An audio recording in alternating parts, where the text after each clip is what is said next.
I'm gonna try to give a couple reminders throughout, just to let people know that if they have questions, they can ask them in the chat down at the bottom, and we'll do our best to answer those in the middle or at the end, but just ask those questions. This is Quilting Business Success. I am Andrew, and my trusty co-host Bobby. I'm Bobby in tech support. And we are interviewing Cindy Carey today. The purpose of our webinar and our podcast is to tell the stories of people who've built successful quilting businesses. And our hope is that by listening to these stories, people can maybe get some ideas about how to improve their business that they're running. And people who are thinking about coming into the long arm quilting business can get some real from the trenches stories, so they have a realistic idea of what they can expect when they embark on this journey. So Cindy, thank you for joining us today. Absolutely. Appreciate it. Yes, we have Cindy Carey joining us today. And I will say again that if you didn't hear before, we have a chat button down at the bottom of your screen. And if you come up with a question as we are going, go ahead and put it in that chat and we'll look at it later on. Okay, so let's get started with the basics. Cindy, where do you call home? I call home Lincoln University, Pennsylvania, which I've never heard of until I moved here. It's a rural area. I am about an hour south of Philly, about 40 minutes away from Lancaster. I'm also near the Delaware and Maryland state lines. I'm about 15 minutes away from each of those. So the very bottom southeast corner of PA. So when you say rural, does that mean that people have to go on a gravel road to get to your home, or? No, they're not gravel, but they're country roads with like no shoulders and up and down windy roads. It's really very pretty. Lots of greenery, hills, and not much traffic. And are you native to this part of the country? My hometown is Wilkes-Barre, Pennsylvania. So that's northeast. So you're a Pennsylvanian. I am. I did a little stint in Delaware for a number of years. Graduated from University of Delaware, and I picked up my husband there too. Well, sounds like you brought a couple things back home with you. I did, yes. Sounds like you picked up a dozen eggs at the grocery store. Picked up the husband. No, he picks up the eggs at the grocery store. That's right. Yeah. So how long have you been long arm quilting? I've been long arm quilting for 12 years now. Yeah. And what made you decide to start doing that? You know what, for me, it was just the natural progression of where my quilting was going. I took my very first quilting class in 1998, and I had dabbled in different hobbies along the way. But after I took my first quilting class, I knew that was it. I was hooked because I loved everything about it. So from there, I just took more classes and continued to grow. And along the way, I changed a lot of my sewing machines and kept upgrading, my piecing machines. And then when I was quilting my own quilts, I really enjoyed that. And then I upgraded to a Juki, which is, I just had an extended throat space for me to quilt on the domestic machine. And after a while, I just felt like I had exhausted what I could do on that machine. I was freehanding loops and stars and flowers, different things. And I just was struggling with my shoulders and my neck. And I said, you know what? I think I need to upgrade here too. So at that point, that's when I was ready to start looking into a long arm machine. I've heard dozens of people tell me the same thing, that the weight of the quilt when they were moving the quilt under the machine, that it really was hard on their shoulders. So when you first started the long arming, did you originally go into it as a business, or was it just a personal hobby? Tell us a little bit about that. Well, I had a friend of mine, actually a friend that got me interested in quilting to start with. She also made the leap into a long arm machine, and she had done her research and she bought a gamble, and she started with a freehand gamble. And within a year or two, she had added the Statler to it. So I took in her experience and started out with the Statler. Started out with that. My husband was involved with it. Of course, you know, the men love the computers and how it works. So by the time we were going into the Statler, we decided that we wanted to have a business to help us pay for it. So So that's I'm curious, did you have to make any assurances or promises? I mean, you've been spending a lot of money on quilting. You've been buying fabric, you've been buying machines, you've been making all these beautiful quilts. Now you're talking about buying a very, very expensive piece of equipment. How did that conversation go? Because he's not here to speak for himself. I know I invited him, but he's he didn't want to come. So I'm all you got. So I get to tell my story. How did that happen? I don't know. He's just supportive. He just saw how much I love the quilting, and I don't know, we went for it. We went for it. And to him, the Statler made sense, you know, regardless of what it cost. The other thing, because we did plan on going into business after, you know, with the price of it, with the Statler, you can get up and running off the ground so much quicker. You don't need the time to practice your muscle memory when it comes to freehanding. You are really set up much better to start into your business quicker.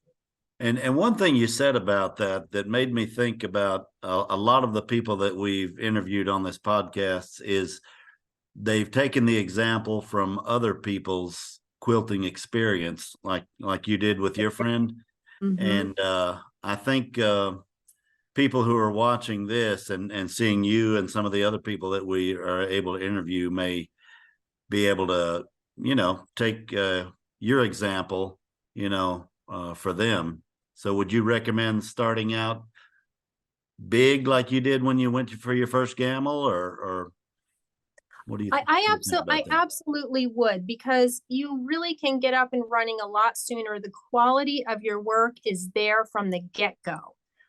You do need to invest in yourself and learn how to use the machine. You know, that's very, very important. But once you get some of those fundamentals down, the computer does such an amazing job. Your quality is there and people see it.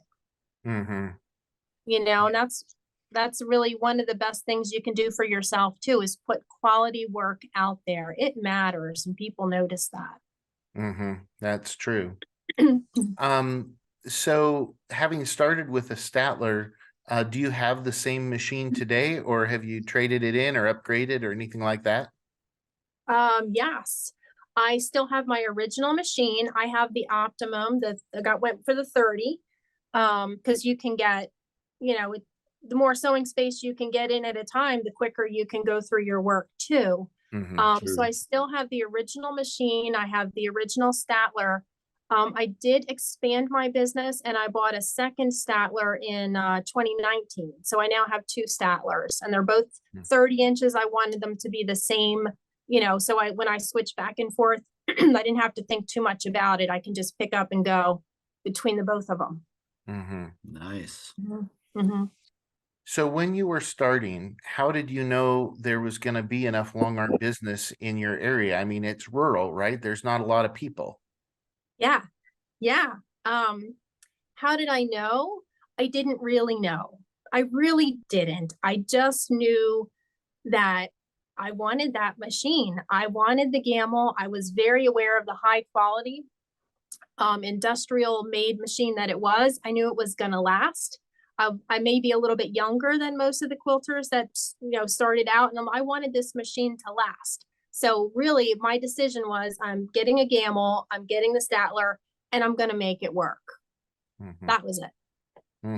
So do you feel like that was a risk at that time? I mean, sure. Well, but do I feel like it was a risk? I mean, yeah, but I knew it was just a matter of time. it was just a matter of time. You know, things are going to be slow to. Good one right there. Hey, she's back. You froze up for just a moment there. Okay, you're back. Yeah, yeah. Did I freeze on your end? You froze on Yeah, my. you froze up a minute, but you're back now. So Well, it may have been on our end too. I just got a message that our internet connection is unstable, and I would see about getting it a psychologist, but I don't know who to call at this time of night. we could use that, couldn't we, around here? So what's So, the thing you heard? well, you were in the middle of a sentence. You asked about it was about the marketing research. How Yeah, did you? Yeah. he had asked you about customers at the beginning, and I was wanting to ask if, you know, how did it start out? The customer flow, has it grown over time? A little bit about that. Yeah, well, I did start off slow. Not too long after I had started my business, I learned there was another long armor down the road from me. She was fairly close, and we became friends. But I would say I had a slow start. So I would do some, charity quilts and my own quilts. And I just focused on putting some of my work out there. I would show my quilts. I was plugged into a guild here in my local area. I also plugged into a quilt shop, and I joined one of her groups that met once a week. So, and I just got to know other quilters in my area. And getting into small groups in a guild is a really good way to get to know your quilters. I also taught classes at that shop too. So that's another way to get to know them, and they may finish a quilt top and they may need someone to finish it for them. Mm-hmm. So I just kept putting myself out there and showing my work, and it worked. Mm-hmm. And I've heard that from a few different people. If they've done some teaching, that was a resource for them to gain new customers also. Yes. So that kind of answers one of my questions I was going to ask, which is how did you find customers to grow your business? So we've got that one covered. These next two are related. My question was going to be, how did you come up with the money to buy your machine? And I got a question from one of our guests asking, how long did it take for a return on your investment? So those two are kind of related there. Okay. I would have to say at this point, the first machine has been paid off. I have to be honest and say I didn't keep really good track of the payments and such. We did a home equity line to pay for the machine. So yeah, but Yep, we made payment. We brought in more than what we paid for it. And then on the second machine, when you went to acquire that, how did you handle that? Yep, we went for a home equity line on that one also. Yeah, and we're still paying on the second one. Did you have another job in the middle of the quilting, or are you a solo quilting and that's the only thing you do? No, I do. I still do have my day job. I have my husband and two children. And when my son was born, he's the older one, I went part-time at my day job. So, and then when they were both in like full-time school, I kept my part-time day job, and that's when I got the long arm. So I added that when they were full-time in school, and I do both part-time. So the long arming is evenings and weekends for me. So if you had to say about how many hours weekly would you say you put into the quilting? I'd say probably 20. Yeah. And it's very flexible too. It depends. I put it in wherever it works for me. I could, do a lot on the weekend, or I could do a couple hours in the evening and have more weekend time to myself. So I vary that depending on whatever I need it to be. I wanted to ask another thing about when we were talking about the customer thing. Have you, I know you did the educating and stuff like that. have you done any active advertising or anything like that? No, I have not done any active advertising. I do have a Facebook page for my business, and I also have a website. But I don't pay for advertising. No. Mm-mm. And are you seeking to grow right now, or are you kind of like you're in a good spot right now? I'm very happy with where I am right now. I'm very happy. I have my edge to edge work I keep on the one machine, so that's running, and and I have the second machine for the custom work. So that works out really nice. So I can spend my time with the custom and keep the edge to edge going. We just received another question from Jean. Mhm. And I believe I recognize her name, so I believe she already has a Statler. But her question was, would you talk about what it was that made you decide to get a second machine? Were you very backed up on your client quilts? About how many, and do you run two machines at once? There's a lot there. Yeah, there is a lot there. And there's a really good questions, because those were things I had to think about before put some more money out on another machine. And it's kind of a person, well, it really is a business question, but it also relates to the type of work that you want to do. The edge to edge is great because you can get them in, get them out, and you get your money in quicker. And the custom, though, it's always a challenge because they're all different. Each single one needs different attention here or there, a different block, different style. And I really enjoy the challenge of the custom work. But when it custom came up in my queue, it took, and hard to Days. hard to say how long it was going to be on there, really, because they're so individual. But it would cause a backup in my edge to edge, and I was concerned with knowing how much time the custom needs. Well, just knowing that it needs more time, right? And I have a customer dropping off a quilt. Well, your quilt might not be ready for 3 or 4 months. That's hard, and I think that's hard for someone to leave an edge to edge with you. And really, I like the edge to edge, but I enjoy the challenge of the custom. But I had to come to a point where I was going to either have to stop taking the custom because it was causing a backlog, or get a second machine. And that's what it boiled down to. And I had a supportive husband that said, get the second machine. So I said, yeah, okay. I Yeah. said, okay, She we're said, doing it. Yeah. Yeah. So Because I was just, what ratio or percentage of edge to edge versus custom would you say you do? well, you know what, how I do my schedule, because it's part-time for me, the long arming, I schedule myself 2 edge to edge per week, and I fit it in wherever throughout my week, wherever I want to, as long as I finish 2. And then I schedule 1 custom per month. So I give myself 1 month, to finish a custom. And that works out really well for me. Mhm. Mhm. And How, again, how much time I have to put into it as well, right. considering everything else I'm doing. So, if somebody was to call you with the question on an edge to edge, if I dropped it off tonight, how long would I need to wait to get it back? What's your current backlog? I'm about 8 weeks right now. Okay. It generally runs around 8 weeks. Mm-hmm. And then my custom varies depending, I say it depends on when my next opening is. I just go look and see how many do I have in. Well, this month is your next opening. I just do it like that. Mm-hmm. We just received another great question, and I hate to sit on it because I want to ask it now, but it'll fit in better later. If somebody was to call and ask about what your rates are, how much is it going to cost to have a quilt done? What would be your relatively succinct answer?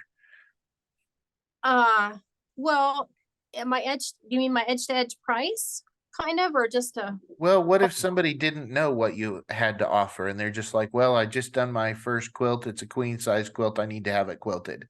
okay, a queen size quilt for me would be in the neighborhood of $200 Mm-hmm. For for an an edge edge. to edge. Mm-hmm. Mm. Yeah, it's a good size quilt. I mean, that's assuming like an 90 by 100. Mm-hmm. That's a good You queen charge size. by the inch? I charge per the square inch, yes. Mhm. Mhm. And I do, I also have a thread charge. That's just a flat fee of $5 per quilt. mhm, mhm. And what if she said, well, I think I might want to have it custom?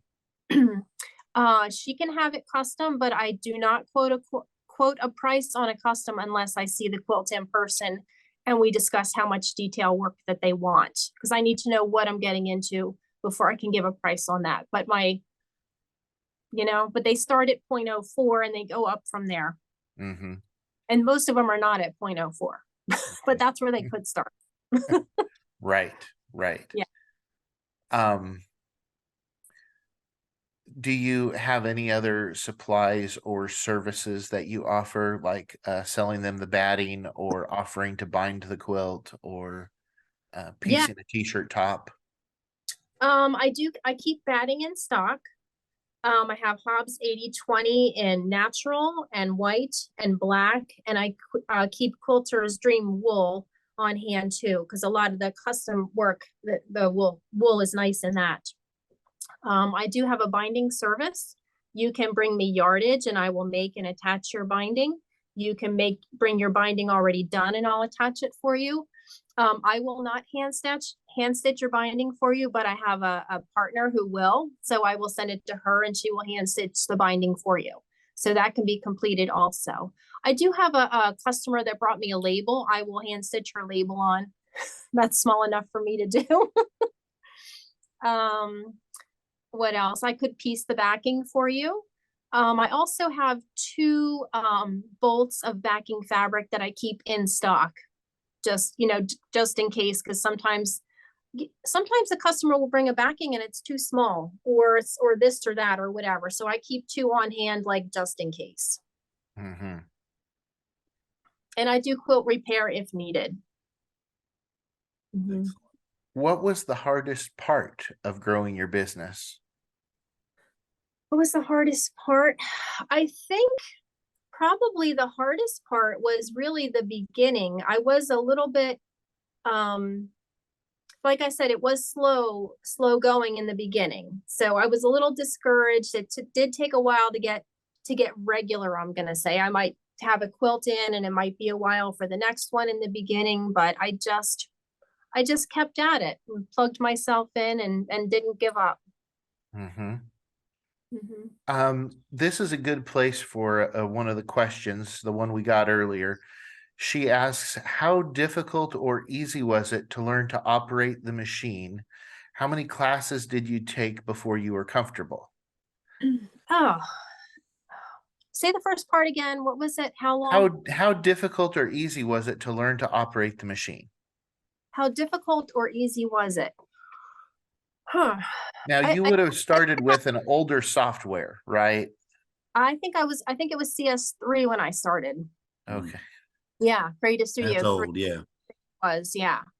Yeah, and all the upgrades along the way have been fantastic. And CS7 is amazing. I love the cloud. Especially having two machines. I can buy the pattern on my laptop and boom, I got them both on both of my machines. I love that. Mm-hmm. Love that. So But what was it like trying to learn how to use it at the trying to get beginning? started, you know what? You just have to, I think you just need to be dedicated and give yourself some time in the beginning, because when you're quilting on your regular domestic machine and you switch over to a long arm, you're kind of really doing things in reverse. Like you're not basting from the inside and going out, you're basting around the outside. You're moving the machine over the quilt instead of moving the quilt underneath the needle on the other one. So just you need to give yourself some time and learn it in chunks if you need to, because it's hard to take everything in at one time. But just stick with it and take advantage of all the training that you possibly can. I had training from my dealer when they, delivered and set up my machine. I also went to their shop and I took additional training for a weekend. And then I was practicing on my own with some edge to edge. And then when there was GAML conferences available, I went to the conference. I went away, I took classes. And then because I had my day job still, I took time off from my day job when I came home from those seminars and gave myself time to practice what I learned. So I don't think it's hard. I just think you need to plug in and stick at it and take, break it down into smaller pieces and make sure you have this piece before you move on. Just get a good foundation. I had a lady not very long ago that I was speaking with, and she said she had received her Statler just a couple months earlier. And she said, I wish that somebody would have told me how easy it was to learn the software and to run the machine, because she had looked on the website and she had seen the conferences, the cruises, the Quilting with Confidence events, all the classes that you can order on the website, and all the YouTube videos. And because of all these resources, she had kind of internally made a connection to where she was thinking it was going to be really hard to learn all this stuff. But then when she ordered her machine and she got into our new owner training portal, which is only available for people who order a machine, the videos in there have an average length of 4 minutes. There are hundreds of them. They're organized systematically. And when we deliver somebody's machine, they're doing their first edge-to-edge quilt at the time we leave. And in the first week, they can have several quilts done. And yes, you will spend 10 years learning how to use every last feature because there's so much it'll do. Yeah. But she had somehow thought that it would be this big learning curve to get her first quilts out the door. Right. And that new owner training that comes with a new machine, new retrofit, that's something that was not around when you started out. And it's so, I have received so much feedback from people about the new owner training, how incredibly beneficial it is. Anything you need to know to find out how to do, there's a video for it in that new owner training. So, let's see, going back to my questions, because it's easy to get off. You're easy to talk to, Cindy. I think maybe it's because That's right. Maybe it's just because I like to talk. It's probably a little of both there. Yeah. So, would you be willing to share with people what you've done in terms of earning or revenue in your worst year and in your best year? Yeah, actually, I researched that question because I thought it might come up. So my worst year was my first year that I had mentioned. And and you know what though? It didn't start in January though. So it really wasn't a complete year, but it was What year was that? That was 98? 20 see, I bought the machine in 2011. 2011. Okay. Hold on, I wrote it down. Well, I didn't mean to put you on the spot there. That's okay. $753. Now I didn't count how many quilts that was, but that was the money that I brought in. But also in that time, don't forget, I was learning, I was working on my own quilts, and I also did charity quilts as well. And you had a day job. And I had a day job, and you know what? It actually was the following year. The following year was one of my, I call it my breakthrough quilts. It was a custom quilt that I made, and it just got a lot of attention. So, when you have time to work on your own quilts, there's a benefit to that too. And she's hanging up in my studio. Love it. So how about your best year? Because that was your worst. That was my worst. My best year was 2020. $16,941. I think everybody has told us that 2020 was their best year. Because quilting is a good stay-at-home activity. Yes, it is. Yes, it is. Yeah, so yeah, it was a good year. And the other years were pretty good after that too, but that was the best one. Yeah. What is one change in technology that makes it easier today than when you started? One change in technology. I think the videos that are out there, and you kind of mentioned that earlier. I haven't seen the training videos, but there's other lots of, you know, YouTube videos out there to help with anything you need really. Mhm. And even the gamble maintenance videos are out there. You're working at midnight and you have a problem, you can find the answer. And I'm a late night person, so that would be me looking something up at Yeah. midnight. Yeah. Gamble.com is loaded with resources like that. Yeah. Mhm. Mhm. So, who was your biggest cheerleader? What was your support system? Oh, I would Especially definitely that first year. that first year, definitely my husband. I knew the answer to that one. He bought her a Yeah, second machine. I know, right? He should have came. He should have came. He's Mhm. upstairs. I'll tell him later. Yeah, my studio is in the basement, so he's upstairs. But Mhm. I would definitely, my husband was my biggest fan. And then after I got plugged in and got to know some more quilters, I made some really good friends, and they've joined the team too. And they, you know, I quilt for them. They show my work, and they refer others to me too. So they're also a big part of my team. And do you think that network of quilting friends has enhanced your business, your ability, and your drive, maybe? All kinds of things. Yeah. Yeah, we call it well, yeah. They've definitely helped my long arming and networking, you know, because the word, as I've seen it come up in our videos before, word of mouth is huge in this business. Huge. Mhm. Yes. So they've really helped with that. Yeah. Mhm. We push each Well, other to grow in different ways. You know, we call it positive peer pressure. Like, try yes. quilting technique, try this, try that. Hey, let's take this class. Okay, you know, it's just great. Mhm. So that's really speaking to the personal impact that it makes in your life to have these other friends that wouldn't have been in your life if it wasn't for this. Yes, that's right. That's right. Mhm. I mean, they're where they are there for you in more ways than just quilting, you know, at this point. So yeah. Mhm. Mhm. Mhm. What kind of impact has the money from quilting and the control over your personal schedule made in your life? Well, you still have a day job. You can It's still still try a to answer. job, but this is my fun job.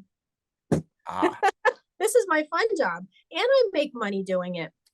Um, I bought a new car last year, and this business has made my car payment every year since excuse me, every month since I've had it.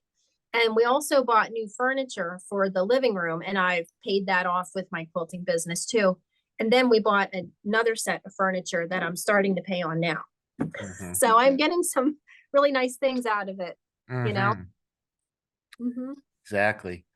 What is something that you wish someone would have told you when you were first getting started? You know what? One of the things that I think I had a miss on that I would tell somebody starting new today.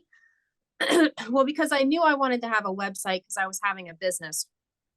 And if before you come up with your website or before you come up with the name for your business, Google it. Whatever you think you want to name your business, Google it. Mm, Because I wanted to be North Star Quilting because I have my reasons, but I wanted to be North Star Quilting. Well, guess what? Northstarquilting.com was already taken. mm, So I'm like, oh no, now what do I do? And your business name should match your .com, it right? should. How people are gonna find you. So I had to come up with something else. And my husband said, well, how about North Star Long Arm Quilting? Well, yeah, that's what I'm doing. It works, but boy, it's a mouthful. It is. Probably should have Googled it first. I don't know what I would have done, but that's some good advice. Google it first and then, you know, Hmm. see what you come up with. So, you're still compared to a lot of people, you're still kind of new at this, for lack of a better term. But do Mhm. you think that as time goes on, this might become like a full-time thing, or something? Where do you see this going in the future? Like getting bigger or staying about the same? Well, my children are grown. They're pretty much grown now at 24 and 19. So that will give me some more time. Maybe I want to spend some more time working at shows or maybe or training or teaching. You know, I enjoy teaching, so that maybe could come up in my future. And I definitely plan on keeping this through retirement. This will be extra income in retirement too. And one thing you said as we were talking that had really stuck out to me is the place that you're at right now, you've done no advertising, No. and just grown by word of mouth. So I would imagine that if you wanted to, you could grow even more than you to the point where you are right now. Well, when you tell people it'll be a lot of weeks before they get their quilt back, some of them will decide, well, I can't wait quite that long, you know. Mhm. And that's fine because, you only want to work the amount that you want to work. So, Mhm. Mhm. yeah. Yeah. You can do it the way you want to. Yep. That's what makes it so great. It's all up to you. Mhm.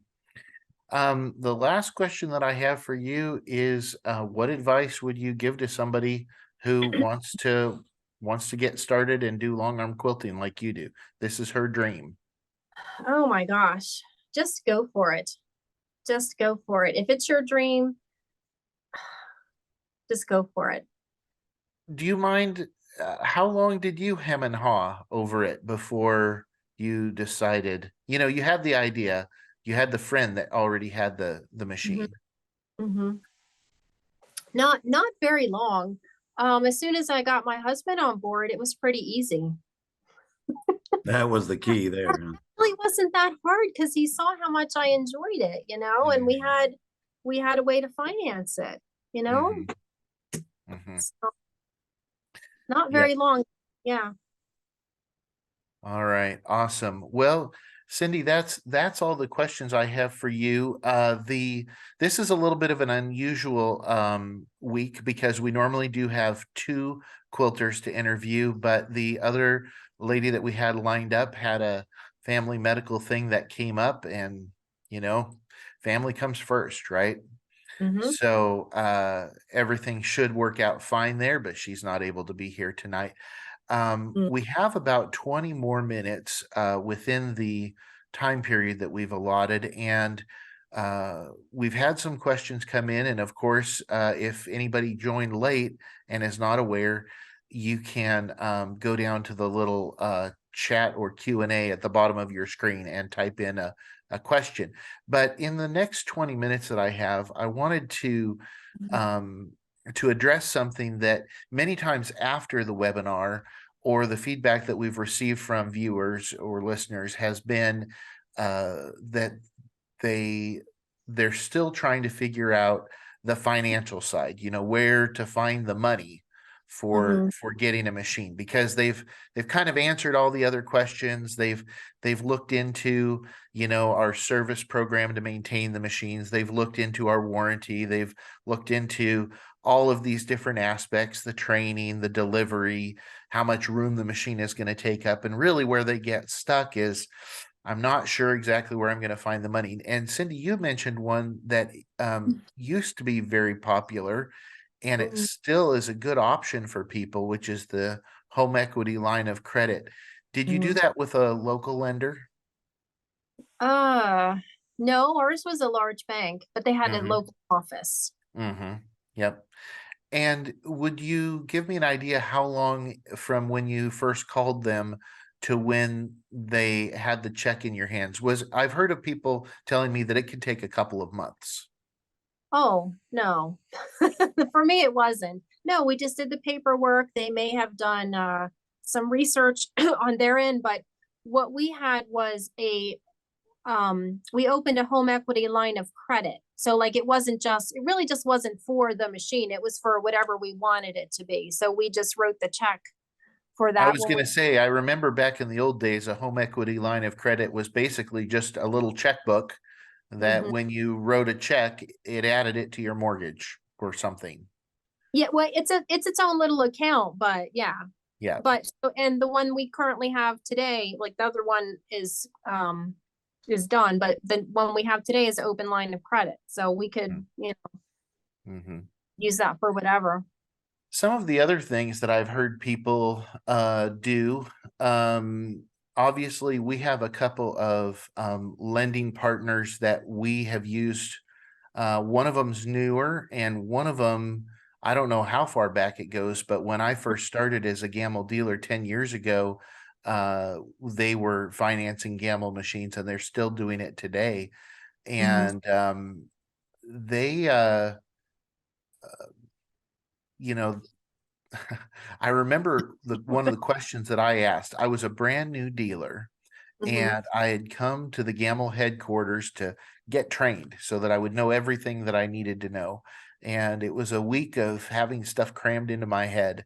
And the ladies from AFP, there was two of them that came to the training that I was at, and they they explained all the good things. They said, it doesn't hurt a person's credit. They have to be using it for a business. We also have a different lender that we use when it's not a business application. And they said um, they didn't they didn't need to take any collateral on anything. It was just basically the machine was the collateral. It all sounded real good. And then I asked, though, they got to this part where they said, if anybody's loan ever goes bad, we may ask you to go pick up the machine. And I shot my hand up and I said, so how often am I going to have to be the repo man? Because I've seen on TV, if guys have to go out and repo somebody's car, there can be a tussle. And I was like, man, I don't want to get into this. And they looked at each other and they said, well, we've had a couple voluntary repossessions, but we've never had to have an argument with somebody about it. Well, that was 10 years ago. So now I have a lot of personal experience. I personally have picked up two people's machines over the years. Both of them were voluntary. And it was really interesting. In thousands of people's homes that I've been in, their machine is a blessing in their life. And they're often telling me things like, this is the best thing I ever bought. It really changed my life. But that wasn't how it was for these two that I picked up. For these particular ladies, their machine had become a burden. They had tried to start their business and it had not gone well. And I can tell you why it is. The one was super obvious, and everybody can connect to this, which is that the lady and her husband smoked like chimneys. And I did not know that they were never seen without a cigarette in their hand until I got to their home to deliver the machine. And I imagine there were a lot of the ladies at the Quilt Guild that didn't want the quilt to come back smelling like smoke. And so that lady, I picked up her machine, and the other one, it was similar when I walked into her house. She had a very, very bad smell from the dogs that she had in there. And I thought same thing. I was like, I hope it works for her, but only if she's got some real good friends at Guild. So anyway, I picked up both of those machines. I just checked in the period of time since Gamble switched over to direct sales instead of going through dealers. Now people can buy factory direct. We haven't had any repossessions, but it's good to know that you can always get out from under it. Right. Yeah. Some of the other ways that people come up with the money is if there's something valuable that you own, and in particular, I'm thinking about RVs, things with wheels or motors, like a boat or a nice car. If you don't have a loan on it, if you own it outright, but it has a VIN number, because cars have VIN numbers, and you can go down to your local bank or credit union, and if they are offering, 6.99% on auto loans or whatever, they can write a loan on your item that you own. and they'll take the title, and you convert that to, you convert it into payments, because they don't know how to write. Your local credit union doesn't know how to write a loan for a quilting machine, and they don't know what they would do if they had to repo it, and so they're like, yeah, I don't know, we don't really lend on stuff like that. Oh, But yeah. Yeah. if you have an RV or something that you own, they can write you a loan on that in a heartbeat. Mm-hmm. Mm-hmm. Yeah, they're really specialized machines. Mm-hmm. Yeah. Yep. Let's see. Anything else about the financing? Oh, well, we did have one of the earlier podcast episodes where the lady had said that she borrowed the money from her teenagers. Really? Yes. That Wow. wouldn't have worked when I was a teenager. If my parents wanted to borrow money from me, there wouldn't have been much to get. Not me either. I had a job, didn't make much. Right. Well, I worked a lot too as a teenager, but that all went to movies and candy and all the good things. Gas when I got my license. Yeah. Yeah. Yeah. Yep. Yeah. All right. I think one of the ladies last week just went to her husband and said, "I deserve a Statler." Mm. She said that. Mm-hmm. That worked. Mhm. So, Yep. I guess it all depends on the relationship. Yeah, maybe. Mm-hmm. Yeah. Yep. I have also spoken with a lot of people that had a family member help out. The teenagers was a new one on me, but many times it's an aunt or an uncle, a parent, a sister, or even an in-law, somebody who sees what your dream is and sees your commitment to it and wants to see that take life. And it's pretty cool when people care enough about you to help you achieve your dreams. Mm-hmm. Mhm. Oh, yeah, Yep. for sure.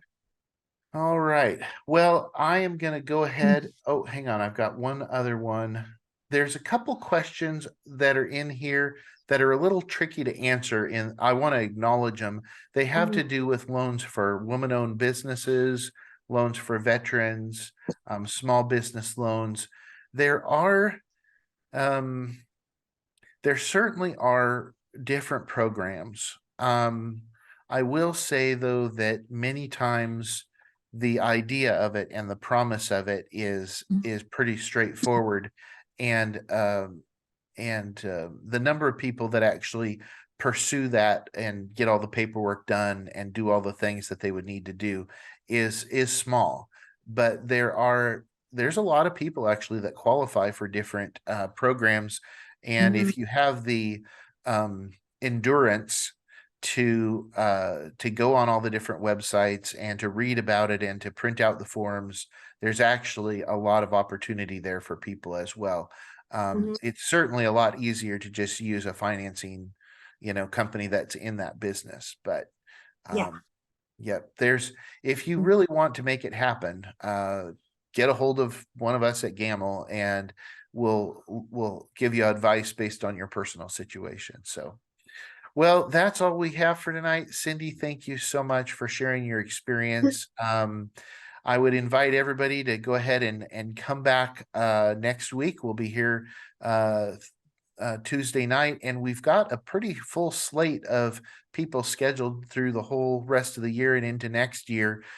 So we have a lot more interviews that we're going to be doing. And if you would like, I would also invite you to figure out how podcasting works. So there's an app that you can download on your phone. In on all platforms, there is Spotify. And then there's Apple Music for the iPhone people. No, not Apple Music. It's Apple Podcasts. And then there's another one on the Android side called Google Podcasts. And I use a special podcasting app because when you go in and look, and if you listen to podcasts all the time, you'll find that there's a plethora of different podcasting apps that have all kinds of different features. But you can just go to Apple Podcasts or to Google Podcasts or to Spotify and search up Quilting Business Success and hit the subscribe button. And what that'll do is that'll download each episode as it's released right onto your phone. You won't have the video, but you can listen to the episode. And we do sometimes trim it up just a little bit to take off a little bit of the beginning and the end and any fluff in the middle. But I would encourage you to sign up for that and enjoy each episode as it comes out. It is an opportunity for you to, to kind of grab the bull by the horns and live this life as an adventure. So thank you everybody for joining us tonight. All right. Thank you, Cindy, for joining us. Thanks for having me. Have a great night. Thank you. Bye-bye. All right. Night. Bye.